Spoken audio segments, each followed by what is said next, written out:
최고의 복음주의자라고 이야기하면 늘 존 스토트 목사님을 듭니다. 이분이 참 오래 사셨어요. 90세를 사셨습니다. 우리 나이로 하면 91세를 사신 분입니다. 2011년 하나님의 부르심을 받고 소천하시게 되었습니다. 이 존 스토트 목사님이 소천하시기 한 해 전인 2010년에 자신의 마지막 작품인 제자도라는 책을 출간하게 되었습니다. 우리말로는 아마 제자도라고 번역되어 있고 제가 미국에서 영어로 나온 책을 사서 읽었는데 The Radical Disciple이라는 이런 제목의 책이었습니다. 뭐 그냥 그대로 번역하면 진실한 제자 또는 뭐 급진적인 제자, 참된 제자 이렇게 번역할 수 있을 것입니다. 따라서 이 책은 복음을 위해 한평생 장가도 가지 않고 주님 앞에 바친 그분의 최후의 작품이자 그 삶의 결정체다. 근데 그 결정체가 뭐라고요? 제자도 였다는 것입니다. 저는 앞으로 이 책에서 다루는 8가지 주제를 중심으로 우리가 진정한 예수의 제자로 살아가기 위해 어떤 모습을 갖춰야 하는지 성경적 관점에서 함께 생각해 보려고 합니다. 제가 나중에 되면 뭐 제자 훈련 이런 거 다 하게 되겠지만 지금은 일단 우리가 이 거장의 관점에서 제자는 어떤 모습을 갖춰야 하는지를 함께 말씀을 통해 생각해 보려고 한다는 것입니다.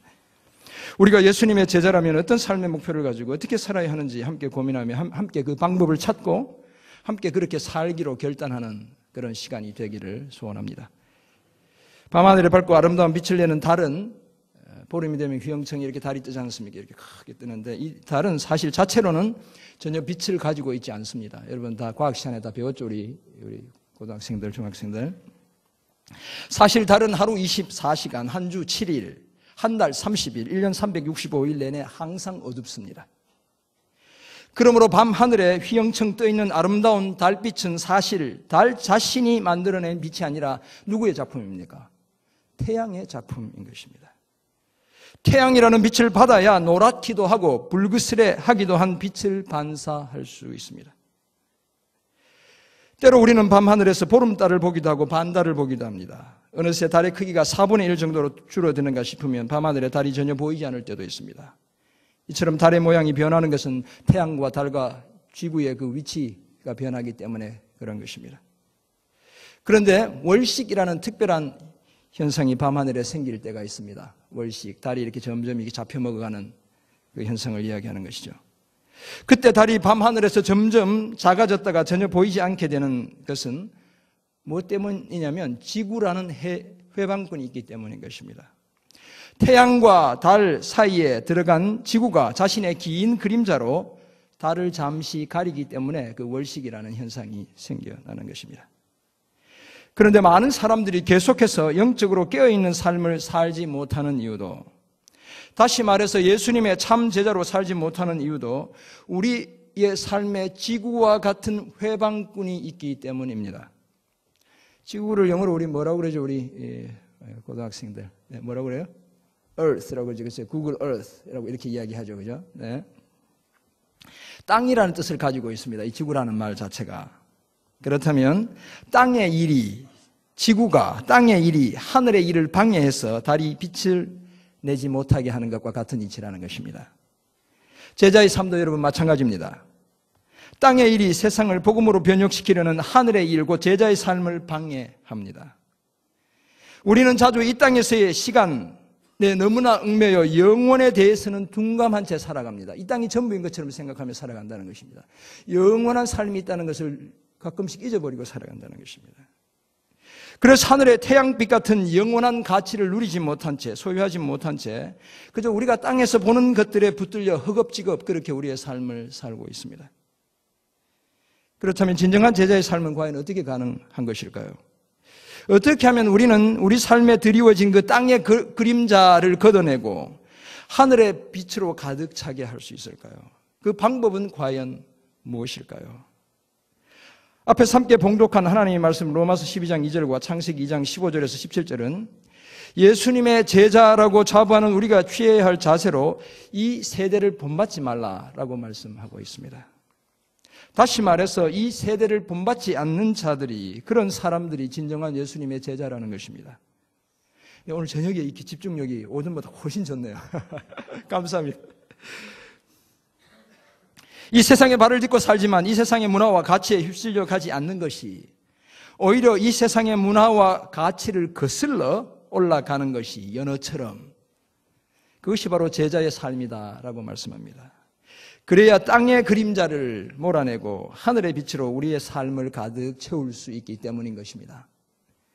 앞에서 소개해드린 존 스토트 목사님은 2005년 미국의 타임즈가 선정한 세계에서 가장 영향력 있는 백인 중에 한 분으로 선정될 만큼 이 시대의 진정한 영적 리더였습니다. 이런 분이 자신의 마지막 책의 제목을 제자도로 정하신 이유는 과연 무엇일까요? 내 인생을 돌아보며 이런 것도 아니고 제자도라고 정하신 이유는 과연 무엇일까요? 거기에다가 그 첫 번째, 여러분 그 책을 보시기 바랍니다. 그러면 제가 어떤 내용을 사는지 잘 알게 될 것입니다. 그 8가지 주제 중에 첫 번째 주제를 세상과 일치하지 않기. 제가 한글 책이 없어서 어떻게 한글이 번역하고 있는지 모르겠는데 제가 영어를 번역하면 세상과 일치하지 않기, 곧 세상을 본받지 말라라는 제목을 주제로 삼은 이유는 과연 무엇일까요? 한평생 복음을 위해 달려왔지만 세상이라는 거대한 문화와 가치에 맞서 싸우는 것이 얼마나 힘든 싸움이었는지, 주님을 위해 그렇게 90평생을 달려왔지만 그 싸움이 얼마나 힘든 싸움이었는지를 반증해 주는 바로 그런 것은 아닐까요? 또한 진정한 제자는 하나님이 인류에게 최초로 주신 사명, 곧 문화명령, 오늘 창세기 2장 15절에 나와 있는 명령인데 바로 제대로 지키는 사람이라는, 진정한 제자는 그 명령을 제대로 지키는 사람이라는 의미를 우리에게 던지고 있는 것은 아닐까요? 흔히들 교회는 우리를 둘러싸고 있는 세상과의 관계 속에서 두 가지의 서로 다른 책임을 가지고 있다. 교회가 이렇게 이야기합니다. 세상과의, 교회와의 관계 속에서. 먼저 우리는 다 세상 속에서 살아야 합니다. 다 세상에 살고 있잖아요, 우리는. 그 속에서 사람들을 섬겨야 하고 그 속에 살고 있는 사람들에게 우리가 받은 복음을 전해줘야 합니다.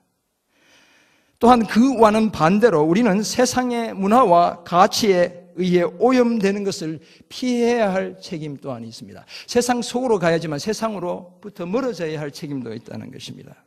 타락한 세상의 문화에 물들지 않고 거룩함을 지켜내야 할 책임이 저와 여러분에게 있습니다. 다음 주일 설교는 교회의 거룩성에 대한 설교를 제가 하게 될 것입니다. 따라서 세상으로부터 도피를 통해 거룩함을 보존하는 것, 세상으로부터 완전히 발을 빼고 거룩함을, 나는 거룩해, 이렇게 혼자 살아가는 것이나 세상에 완전히 동화되어 우리의 거룩함을 훼손해가는 것, 이 두 가지 모두 다 경계해야 할, 우리가 피해야 할 삶의 모습입니다.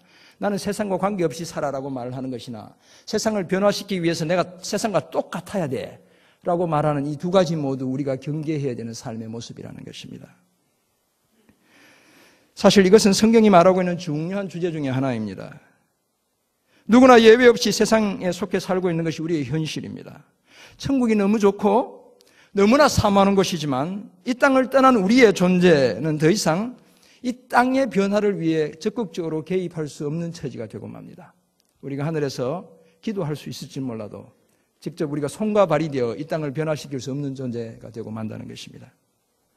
하나님께서 문화명령을 주신 대상은 의롭게 살다가 지금 천국에 가 계신 그런 분들이 아니라 여전히 이 땅에 발을 딛고 살아가는 저와 여러분에게 주신 것입니다. 이 땅을 복음으로 변화시키는 그 명령을 주신 것은 오늘 호흡하며 이 땅 위에 살고 있는 저와 여러분에게 주신 것이라는 말씀입니다.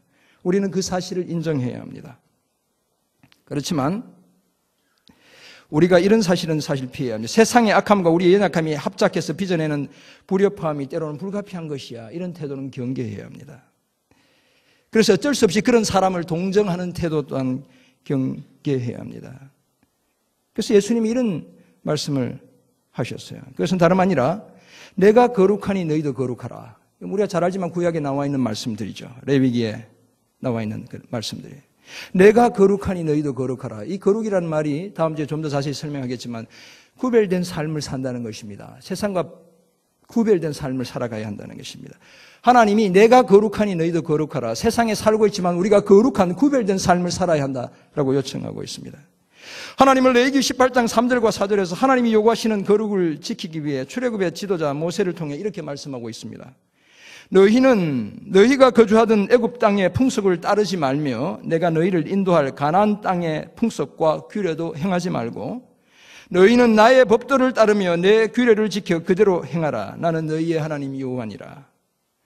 하나님의 말씀을 끝까지 지키라는 요청이 그 속에 담겨 있습니다. 같은 맥락으로 선지자 에스겔을 통해서는 거룩함을 잃어버린 이스라엘 백성들을 향해 이렇게 말씀하고 있습니다. 에스겔서 11장 12절을 보면 너희가 내 율례를 행하지 아니하며 규례를 지키지 아니하고 너희 사방에 있는 이방인의 규례대로 행하였느니라. 세상의 문화를 그대로 추종했다는 것입니다.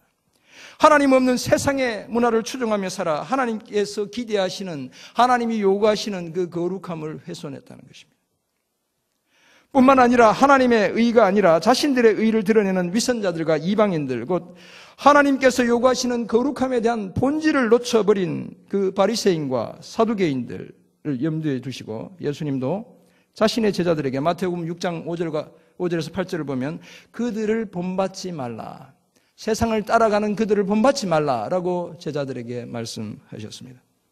그리고 오늘 본문 로마서 12장 2절은 무엇이라고 말씀하고 있습니까? 너희는 이 세대를 본받지 말고 오직 마음을 새롭게 함으로 변화를 받아 하나님의 선하시고 기뻐하시고 온전하신 뜻이 무엇인지 분별하도록 하라 라고 요청하고 있습니다. 종합해보면 진정한 제자의 삶이란 하나님 없는 세상의 문화와 가치를 따르지 않는 삶, 하나님 없는 세상의 문화와 가치를 온몸으로 거부하는 삶이라는 사실을 말씀해 주고 있는 것입니다. 그렇다면 예수의 제자로 살아가는 우리가 거룩함을 유지하기 위해 거부해야 할 세상 또는 세상적인 문화와 가치는 어떤 것이 있는지 오늘 이 밤에 한번 생각해 보려 합니다. 또 다른 말로는 우리를 거룩함에서 멀어지게 하는 세상적인 세계관은 어떤 것들이 있는지 이 밤 한번 생각해 보려 합니다. 존 스토트 목사님은 자신의 책 제자도에서 그것을 4가지로 제시하고 있습니다. 어려운 말들인데요. 다원주의, 물질 만능주의, 돈이 최고라는 것입니다. 도덕적 상대주의, 내가 좀 더 깨끗하면 조금 나빠도 괜찮아, 뭐 이런 걸 이야기하는 것입니다. 그리고 자기사랑, 나르시시즘 이라고 이야기하고 있습니다. 먼저 우리는 다원주의적인 세상의 문화를 경계해야 합니다.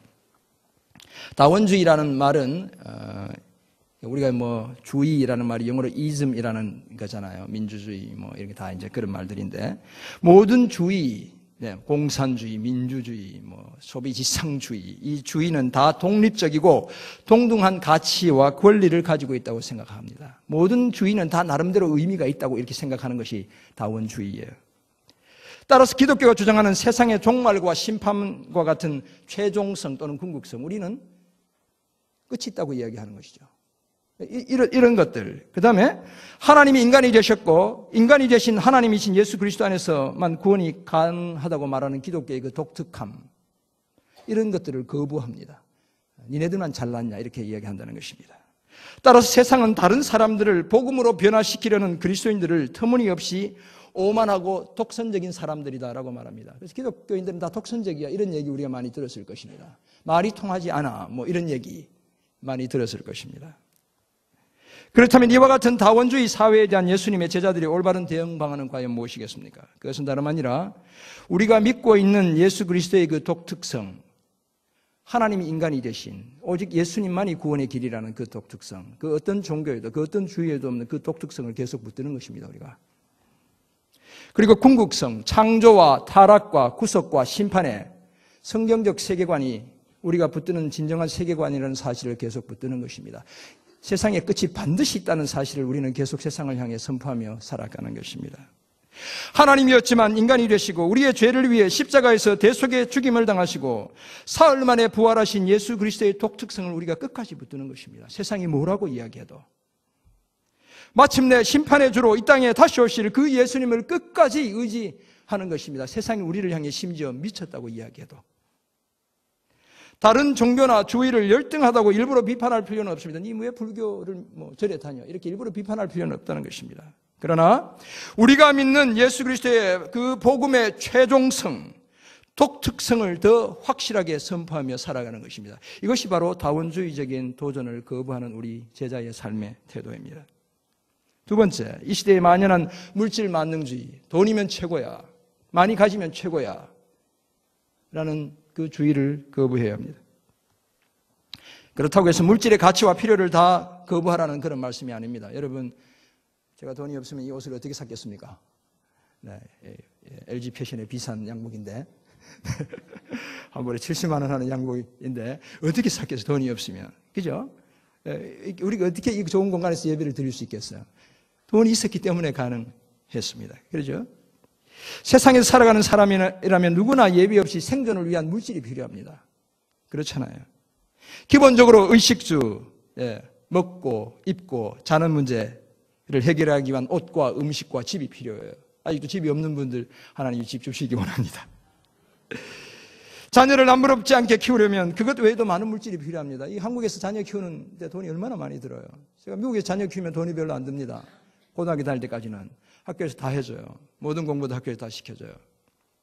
대학도 공부만 잘하면 장학금을 많이 줘요. 자기 하기 나름인데 한국보다 훨씬 돈이 작게 드는데 한국은 얼마나 돈이 많이 들어요. 애 하나 대학 보내기까지. 대학 갔어도 요즘은 또 취직했어도 장가 시집 보내기까지. 그죠? 남부럽지 않게 우리 자녀를 키우려면 무척 많은 물질이 있어야 합니다. 인터넷, 스마트폰, 우리 모두의 필수품이 되었습니다. 다 우리 어르신들 다 가지고 계시죠, 대부분. 핸드폰 다 갖고 계시잖아요. 그죠? 자가용이 없으면 얼마나 불편해요, 우리가. 그래서 대부분 자가용을 다 가지고 있습니다. 미국에 저희가 아들, 딸, 아내 4명 살았는데 자가용이 몇 대겠습니까? 4대. 4대가 필요한 거예요. 다 각각 다른 생활의 영역이기 때문에. 그죠? 사실 우리가 이런 것들을 가만히 생각해 보면 이 모든 물질이 누가 주신 겁니까, 우리에게? 하나님이 주신 것입니다. 그죠? 하나님이 주신 것이에요. 또 다른 말로 우리를 향한 하나님의 구체적인 축복의 표시들이다라고까지 이야기할 수 있습니다.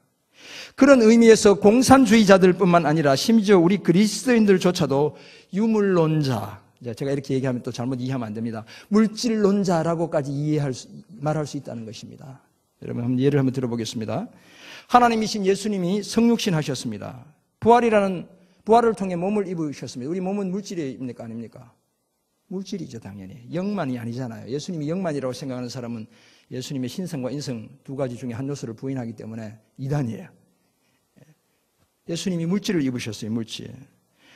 떡과 포도주, 성만찬을 기념할 때 떡과 포도주는 물질입니까? 아니면 하늘에서 툭 떨어진 영적인 어떤 대상입니까? 물질. 주님이 우리 입으로 들어가는 그 물질을 통해 성만찬을 제정하셨어요. 그래서 윌리엄 템플이라는 사람이 있습니다. 이분이 모든 종교 중에서 기독교는 가장 물질적이다. 영어로 이야기하면 material하다. 가장 물질적이다. 라고 말하는 것이 전혀 이상하지 않다는 것입니다. 그런데 기독교는 결코 우리가 이 부분에 강조점이 있습니다. 결코 물질주의적이지 않다는 것입니다. 유물론적이지 않다는 것입니다. 우리가 공산주의자들처럼 모든 가치를 물질로만 따지는 유물론적 세계관을 가지지는 결코 않았다는 것입니다. 하나님으로부터 온 것이라는 사실을 우리가 인정합니다. 그러나 그것이 하나님이다, 전부다 라고 말하지는 않는다는 것입니다. 우리가 거부해야 하는 물질 만능주의, 곧 유물론적 세계관은 공산주의자들 또는 유물론자들처럼 물질에 우리 자신이 완전히 빠져들어 버리는, 우리의 영적인 삶을 완전히 망쳐버리는 바로 그런 것들을 거부해야 하는 것입니다. 물질이 하나님의 자리를 대신 차지하는 바로 그것을 우리가 거부해야 하는 것입니다. 그래서 예수님도 이런 말씀을 하셨어요. 너희 보물을 어디에 쌓지 말라고요? 땅에 쌓지 말라라고 말씀하셨습니다. 사람들이 물질에 대해 가지게 되는 탐욕을 예수님이 경계하셨던 것입니다. 물질주의적으로 흘러가는 그 어리석음을 경계하셨던 것입니다.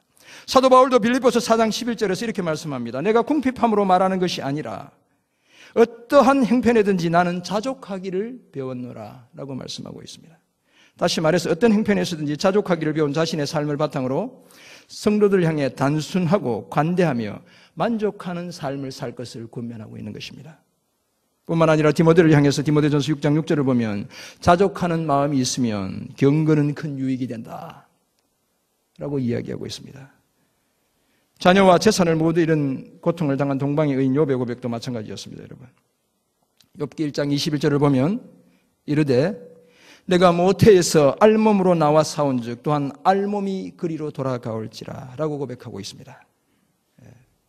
무엇을 말하고 있습니까? 이 땅에서의 삶이, 우리 옛날 성경은 적신이라고 되어 있잖아요. 벌거벗은 몸.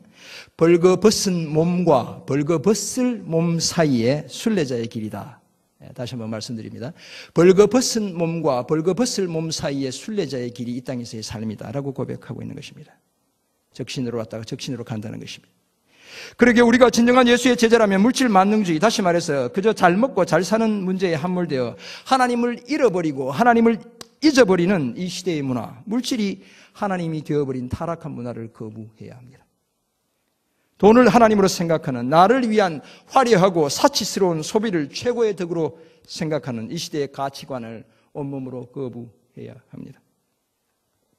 제자로서의 구별된 삶을 살기 위해 우리는 또한 도덕적 또는 윤리적 상대주의라는 것을 거부해야 합니다. 무슨 말씀인가 하면, 이 사람은 원래 이렇게 생겨 먹었기 때문에 이렇게 행동하는 것이 너무 당연해 라고 생각하는 것을 거부하는 것입니다. 또 다른 말로는 이것도 다 내가 살아가는 방법인데 이렇게 살면 어때? 내 방식이야 라는 이런 생각들을 우리가 거부하는 것입니다. 사실 이 시대는 성경적 윤리, 성경적 도덕이 완전히 무너진 바로 그런 시대입니다.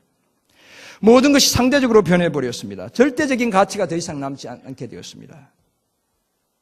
전통과 절대가치를 부인하는 포스트 모더니즘의 영향력이 급격히 이 시대를 장악하게 되었기 때문입니다.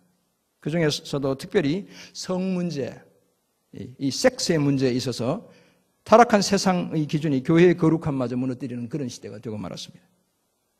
성경이 말하는 결혼의 윤리는 어떤 것입니까? 한 남자와 한 여자가 만나 죽기까지 평생을 함께 살아가는 것입니다. 이게 성경이 말하는 결혼의 윤리죠. 이혼율이 미국이나 한국이나 50%를 육박하고, 여러분 동성연애는 개개인이 누릴 헌법적인 권리로 인정되어져 가는 것이 세계적인 추세예요. 미국도 주마다 다르지만 합법적으로 인정해주는 주들이 많이 늘어나고 있습니다. 한국도 이제 그런 움직임들이 막 본격적으로 일어나고 있어요. 유전적인 요소들 때문에 불가피하다는 다소 설득력이 없는 주장들로 그것이 하나님의 창조 질서를 파괴하는 심각한 죄라는 사실조차 인식할 수 없게 만드는 것이 이 시대의 문화적 흐름이에요. 우리 젊은이들 괜찮아 이렇게 생각하는 친구들이 많다는 거예요. 한국의 안방 드라마에서 종종 미화되어 등장하는 동성연애는 그것을 접하는 청소년들은 물론 이제 어른들에게까지도 그것이 괜찮고 이해할 만하다고 생각하게 만들어버리고 말았습니다. 여러분, 제가 성소수자를 무조건 외면해야 한다거나 무시해야 한다거나 정죄해야 한다는 이런 말씀을 드리는 게 아니에요. 교회는 그런 사람들을 케어해야 하는 것입니다. 돌봐야 합니다. 기도해야 합니다. 그죠? 우리가 방법들을 찾아보아야 해요. 성경에서는 그것이 옳지 않은 일이라고 말하고 있다는 그 사실을, 창조의 질서에 어긋나고 있다는 그 사실을, 그래서 하나님이 미워하시는 일이라는 그 사실은 우리가 계속 말해야 한다는 것입니다. 미국은 이제 그렇게 말하면 경찰이 잡아갈 그런 나라가 되고 말았습니다. 소수 인권을 무시한다고. 그럼에도 불구하고 감옥에 갈 생각하고 성경이 그렇게 말하고 있지 않다는 것을, 틀렸다는 것을 말할 수 있어야 한다는 것입니다. 왜냐하면 사도 바울도 동성연애에 빠진 그 시대, 로마 시대의 사람들을 향해 순리대로 쓸 것을 바꾸어 영리로 쓰는 사람들이다 라고 로마서 1장 26절에서 말씀하고 있습니다. 이미 자신들의 그릇된 행동에 대해 심판을 받은 것이다 라고까지 말씀하고 있습니다. 여러분, 결혼과 이혼의 문제는 어떻습니까? 우리가 사별하고 안타까운 이별을 맞이하고 이런 분들을 제가 이야기하는 것이 아닙니다. 이혼의 문제와 관련해서 예수님은 쉽게 아내를 내쫓는 그 시대를 향해 하나님이 한 남자와 한 여자 사이에 결혼의 제도를 세우셨기에 사람이 나눌 수 없다라고 말씀했습니다. 너무나도 분명하게 그 시대에 무너진 윤리의식을 주님이 지적하셨던 것입니다. 다시 말해서 그 시대의 타락한 문화에 대해 예수님이 경종을 울리셨습니다. 부드럽게 이야기하셨지만 그 문화에 대해 경종을 울리셨다는 것입니다. 그럼 우리가 진정한 그리스도의 제자라면 너무 쉽게 이혼하는 이 시대의 문화를 강력히 거부해야 합니다. 여러분, 힘드신 것 알아요. 말 안 듣는 남편, 속삭이는 아내랑 사는 게 얼마나 힘든지 제가 그렇게 살았다는 건 아니고 그렇게 살아가시는 분을 제가 누누이 보아봤습니다. 네. 제가 나중에 이렇게 말씀드릴 기회가 있겠지만, 그러나 끝까지 참는 분에게 하나님이 많은 은혜를 주신다는 사실을 제가 나중에 함께 나누게 될 것입니다. 동성연애를 고쳐져야 할 연약함으로 인식하지 않고 당연한 것으로, 불가피한 것으로 인식하는 이 시대에 무너진 성윤리를 우리가 거부해야 합니다. 이것이 제자의 삶의 모습이라는 것입니다. 그들을 무시하고 정죄하는 것이 아니라. 그리고 마지막 한 가지, 이 시대에 창궐하고 있는 문화 트렌드 중에 하나인 나르시시즘, 그 자기 사랑을 우리는 거부해야 합니다. 이건 그리스 신화에 나오는 신화의 얘기예요. 그리스 신화에 나오는 나르시시스 또는 나르시스라고 이야기하는데, 이 아주 잘생긴 남자였습니다, 여러분. 여자가 아니고. 하루는 연못에 비친 자기의 잘생긴 모습을 보고 연못에 자기 얼굴이 비치는 거예요.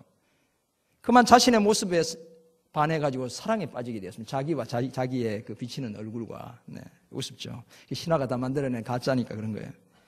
물에 비치는 자신의 모습을 쫓아 비틀거리며 물속으로 들어가서는 그대로 물에 빠져 죽고 말았습니다. 그래서 그 죽은 자리에 뭐 수선화가 자랐다. 이게 이제 신화의 내용이에요. 이런 이유로 나르시시즘이라고 하면 과도한 자기사랑 또는 자아도착을 이야기할 때 나르시시즘이다라고 이렇게 이야기합니다. 자기 자신에 대해 절제하지 않는 경의를 표현하는 것. 제가 오늘 오전에 얘기했죠. 목회적 나르시시즘, 목회적 자기사랑이 교회를 망치고 있다 라고 말씀드렸습니다. 자기 자신에 대해 절제되지 않는 경의, 나는 대단한 사람이야, 특별한 사람이야 라고 이야기하는 것. 네, 이런 것. 다시 말해서 나 자신을 지나치게 사랑하는 것, 그것을 바로 나르시시즘이다 라고 우리는 말할 수 있습니다. 이 나르시시즘은 곧 자기사랑은 오늘날 개인주의라는 형태로 교회 안과 밖에서 이 시대를 정복해 나가고 있습니다. 제가 미국에 있으면서 가장 두려운 교회의 적은 이 개인주의다라는 생각을 하기도 했습니다. 모더니즘, 포스트 모더니즘의 시대를 거치면서 확산된 이 개인주의, 인디비주얼리즘이라고 이야기하는 이 개인주의, 자기 희생과 공동체 정신을 강조하는 성경적 가치를 무너뜨리고 있습니다. 교회 안에까지 깊숙이 이 개인주의가 파고 들어와 있습니다. 거기에다가 1980년대, 90년대를 거치면서 급속히 확산되었던 미국을 중심으로 뉴에이지 운동이라는 운동이 있습니다. 이것도 바로 자기사랑, 나르시시즘의 표현에 해당합니다. 뉴에이지 운동의 대표적인 사람 중에 한 사람인 셜리 맥클레인이라는 분이 있습니다. 이분이 자기사랑이 지나쳐, 제가 비디오 테이프를 한번 봤는데 심지어 이렇게 얘기해요. 자신이 존재한다는 사실을 알고 있는 내가 바로 하나님이다. 이렇게 이야기해요. 엄청 많이 갔죠. 이게 자기 사랑이 지나치면 이런 못된 짓을 하게 된다는 것입니다. 이런 사조가 교회 안으로 밀려 들어와 하나님 사랑과 이웃 사랑으로 대변되는 2대 강령, 율법과 선지자의 두 가지 강령이라고 주님이 이야기하신 그 2대 강령 외에 요즘 뭐라고 얘기하는지 알아요? 제3강령으로 자기 사랑이 들어와야 한다. 이렇게 이야기하고 있습니다. 그러나 이 시대에 진정한 예수의 제자로 살아가는 우리는 이와 같은 자기 사랑을 거부해야 합니다. 왜냐하면 예수님은 하나님 사랑과 이웃 사랑을 온 율법과 선지자의 곧 성경의 강령으로 제시하셨지 한 번도 자기 사랑을 성경의 강령으로 제시하신 적이 없기 때문입니다. 오히려 제자들을 향해 자신의 진정한 제자가 되기를 원한다면 자기를 사랑해야 하는 것이 아니라 어떻게 해야 한다고요? 자기를 부인해야 한다라고 거듭 말씀하셨습니다. 바울 사도 또한 디모데후서 3장 2절에서 이 자기 사랑이 고통하는 마지막 날의 이 말세의 징조 중에 하나다라고 이야기하고 있습니다. 사랑하는 성도 여러분, 진정한 사랑은 자기를 사랑하는 것이 아닙니다. 자기를 희생해 다른 사람을 사랑함으로 실천되는 것입니다. 자기를 미워하고 자기를 학대하라는 그런 말씀이 제가 말씀을 드리는 것이 아닙니다. 가학성 음란증이라고 이야기하죠. 자기를 괴롭히고 고난에 자기를 막 그냥 갖다 내던지라는 이런 말씀이 아니라는 것입니다. 철저하게 금욕주의적인 삶을 살아야 한다는 이런 말씀도 아닙니다. 우리가 우리 자신을 사랑하는 만큼 우리 이웃도 사랑해야 한다는 것입니다. 우리가 참된 예수의 제자라면 그런 과정 중에 자기를 희생하는 예수님의 그 사랑도 흉내 낼 수 있게 될 것입니다. 예수님을 본받아 자기 사랑을 뛰어넘어 자기를 부인하는 삶에까지 이르게 될 것입니다. 이것이 바로 이 시대의 문화와 가치를 거슬러 올라가는 참 제자의 삶의 모습입니다. 바로 이런 삶을 살기로 결심하는 저와 여러분이 되어야 합니다. 지구 곧 땅이 그 그림자를 길게 드리워 하늘의 달빛을 가리는 그런 일이 발생할 가능성이 여러분 하나님이 창조하신 최초의 인간 세계에도 이미 존재하고 있었습니다. 오늘 앞에서 우리가 함께 봉독해 올린 창세기 2장 15절에서 17절은 바로 그 사실을 우리에게 전하고 있습니다. 이 하나님의 문화 명령 속에 바로 그런 가능성이 이미 담겨 있다는 것입니다. 땅의 일이 하늘의 일을 방해할 가능성을 이미 그 명령 속에 담아두고 있다는 것입니다. 어쩌면 인간이 그렇게 만들어 갈 수 있다는 사실을 내포하고 있습니다. 하나님께서 자신의 형상과 모양으로 지으신 아담을 에덴에 있는 동산에 위치시키셨고 오늘 창세기 2장 15절을 보면 그에게 그것을 경작하며 지키는 사명을 부여하셨습니다. 이 경작하다는 말이 영어로 cultivate인데 culture, 문화라는 말이 바로 여기서 온 것입니다. 문화 명령을 주셨다는 것입니다. 그런데 이 명령은 단지 농사를 짓고 정원을 가꾸는 그런 명령이 아니었습니다. 이 명령은 하나님의 창조의 원리와 뜻이 실현되게 하라는 바로 그 명령이었습니다. 하나님의 동산에서 하나님의 창조의 뜻이 온전히 실현되게 하라는 바로 그 명령이었습니다. 따라서 이 명령은 창조 이후 지금까지 우리 모두에게 유효한 하나님의 명령, 이 시대의 문화를 그리스도의 문화로 뒤덮는 것은 지금까지도 유효한 우리를 향한 하나님의 명령이다라고 말할 수 있습니다. 그런데 곧 이어지는 16절과 17절에는 다소 생소하게 느껴지는 금지의 명령이 들어가 있습니다. 금지의 명령. 하나님이 참 이상하시죠. 모든 거 다 먹어라 하시면서 하나는 먹지 말라라는 금지의 명령을 거기에 놓고 있습니다. 동산의 각종 나무의 열매는 임의로 먹되 선악을 알게 하는 한 나무의 열매는 절대로 먹지 말라는 것입니다. 왜냐하면 먹는 날에는 반드시 무엇이 그를 지배하게 되죠? 죽음이 지배하기 때문입니다. 우리는 그 나무가 어떤 나무인지 정확히 알지 못해요. 어떤 분은 애플, 사과다라고 실제 사과가 아니겠죠. 뭐 복숭아다 이렇게 얘기하는 분도 있는데, 네. 실제로 그것이 의미하는 바가 무엇인지도 우리는 사실 성경이 명확히 말하고 있지 않기 때문에 제대로 다 이해할 수는 없습니다. 학자들은 피조물인 인간이 자유의지를 통해 자신의 유한성을 깨닫고 인간 스스로 하나님께 순종하며 하나님을 예배하도록 하기 위해 선악을 알게 하는 나무를 그것이 두셨다라고 말합니다. 무슨 얘기냐면 못하는 게 한 가지가 있어야 자기가 피조물이라는 사실을 깨닫게 되고 그래서 하나님을 더 경외하고 예배하게 된다는 것입니다. 그런 목적으로 못하는 거 하나 딱 두셨다는 것입니다. 그렇지만 우리는 이 장면 속에서 이미 이 시대의 타락한 문화에 맞서야 하는 제자의 삶의 모습이 그려지고 있다는 사실을 발견해낼 수 있습니다. 왜냐하면 오늘날 우리가 살아가는 이 땅에 선악을 알게 하는 나무와도 같은 요소들이 너무나 많이 존재하고 있기 때문입니다. 쉽게 말해서 다른 종류의 금지된 과일들, 사과들이 도처에 널려 있다는 말씀입니다. 그런 요소들이 우리 삶을 지배하기 시작하면 우리와 하나님과의 친밀한 관계가 깨어지고 그 결과 죽음의 위협 속에 놓이는 불행이 우리를 찾아오게 됩니다. 다시 말해서 하나님의 창조의 원리와 뜻을 거부하는 다원주의, 물질 만능주의, 윤리적 상대주의, 자기 사랑에 우리가 맞들여지기 시작하면 그 몰래 먹는 사과가 맛있다고, 훔쳐먹는 사과가 맛있다고 계속 그 사과를 먹기 시작하면 우리도 아담과 하와처럼 완벽한 삶의 공간이었던 그 에덴 동산에서 쫓겨나 척박한 삶의 자리로 내몰릴 수 있다는 것입니다. 그것이 바로 최초의 명령, 문화 명령을 수여받은 인류를 향한 하나님의 경고였습니다. 제자로 살아가는 오늘 우리에게도 똑같이 주시는 하나님의 경고입니다. 사랑하는 성도 여러분, 이제부터 진정한 예수의 제자로 살기를 원하십니까? 그렇다면 우리는 기독교와 예수 그리스도의 절대 가치와 독특성, 그 궁극성을 부인하는 다원주의 문화를 거부해야 합니다. 우리가 세상으로부터 욕먹어도 제정신이 아니라고 얘기해도 세상은 끝이 있고 예수님 외에는 구원의 길이 없다는 사실을 분명히 선포해야 한다는 것입니다. 그리고 이 시대에 물질이 아니라 물질이 하나님이 되어버린 물질 만능주의를 거부해야 하고 윤리와 도덕을 무너뜨려 하나님이 세우신 가정의 순결함과 결혼의 거룩함을 파괴하는 도덕적 상대주의 또한 거부해야 합니다. 그리고 이 시대의 가장 달콤한 솜사탕과도 같은 자기사랑, 개인주의, 나르시시즘을 온몸으로 거부해야 합니다. 교회와 하나님 나라는 자기 사랑이 아니라 하나님 사랑과 이웃 사랑으로 지칭되는 아가페의 사랑, 자기 희생적인 그 사랑으로 세워져 가기 때문입니다. 이런 이해를 바탕으로 이제 세상의 타락한 문화를 거부하고 성경적 가치를 삶의 곳곳에 뿌리내리게 하는 이 시대의 진정한 예수의 제자로 살아가는 저와 여러분 모두가 되시기를 주님의 이름으로 축원합니다. 아멘. 네, 제가 잠깐 기도하고 함께 찬송하도록 하겠습니다.